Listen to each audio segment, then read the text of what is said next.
釣り手の使い方がやっぱりうまくできてないと、相手を、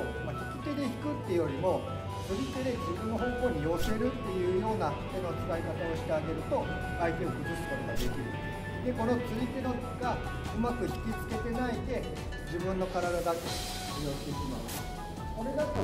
相手かかとに重心が乗ってないので、いくらかけても当たることができないので、この釣り手の使い方というのが大事なポイントになってきます。